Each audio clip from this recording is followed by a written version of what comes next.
当地时间24号下午5点，维基解密网站创始人朱利安·阿桑奇离开被称为英国版的关塔纳摩的伦敦贝尔马市监狱。根据与美国司法部达成的协议，阿桑奇承认间谍罪，换取无需被引渡到美国服刑。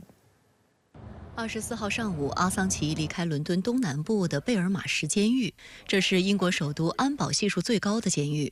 他在一间3米长、2米宽的牢房内度过了1901天，每天23小时与世隔绝。他在获英国高等法院批准保释后，下午乘坐私人飞机离开英国。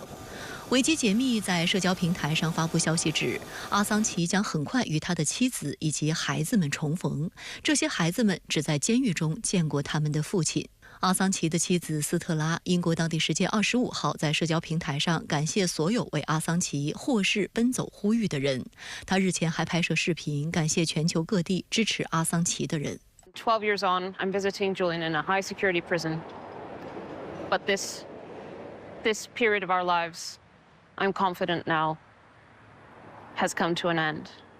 And I think that by this time next week, Julian will be free. 阿桑奇的母亲克里斯蒂娜也表示，很感激我儿子的磨难终于结束了。她同时也强调说，过去的14年对我这个母亲来说无疑是伤害。据报，阿桑奇是本周与美国司法部达成协议，承认一项合谋获取并公开国防信息罪，换取避免被引渡到美国，可以返回原居地澳大利亚。阿桑奇当地时间26号会在美属塞班岛的法庭认罪并听取判刑，法官将判处他62个月监禁，但他在英国监狱关押时间可折抵刑期。维基解密指，认罪协议的最终版本仍未敲定。而据美联社报道，由于阿桑奇反对前往美国本土，且该法庭距离澳大利亚较近，因此选择在那里举行听证会。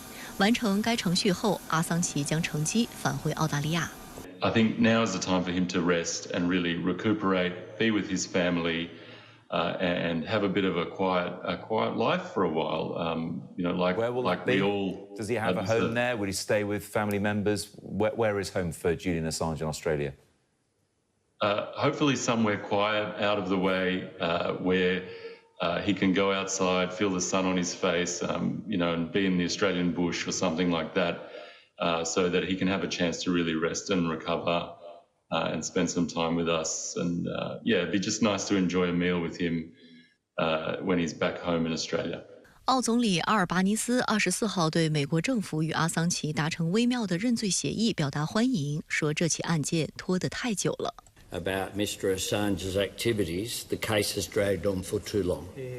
There's nothing to be gained by his continued incarceration, and we want him brought home to Australia. 在中国外交部25号的例行记者会上，发言人毛宁也被问到中方如何看待阿桑奇案的最新进展。我们注意到有关报道，对于这个具体的情况我不做评论，但是我想，维基解密披露的有关信息，让国际社会了解到了更多的事实和真相。维基解密自2010年以来曝光大约70万份美军机密文件和美国国务院外交电报，涉及美军在伊拉克和阿富汗犯下战争罪行，在古巴关塔纳摩海军基地监狱虐待在押人员，令美国政府颜面扫地。美国联邦检察官对阿桑奇提出18项指控，最重可判175年监禁。今年3月，英国最高法院裁定，美方需首先保证阿桑奇在美国的待遇，包括免受死刑等，否则不会立即引渡他到美国受审。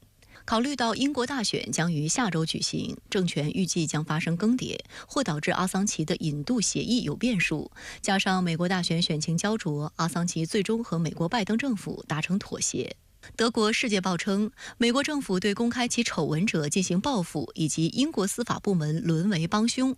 阿桑奇案表明，新闻自由和法治在西方已经过时。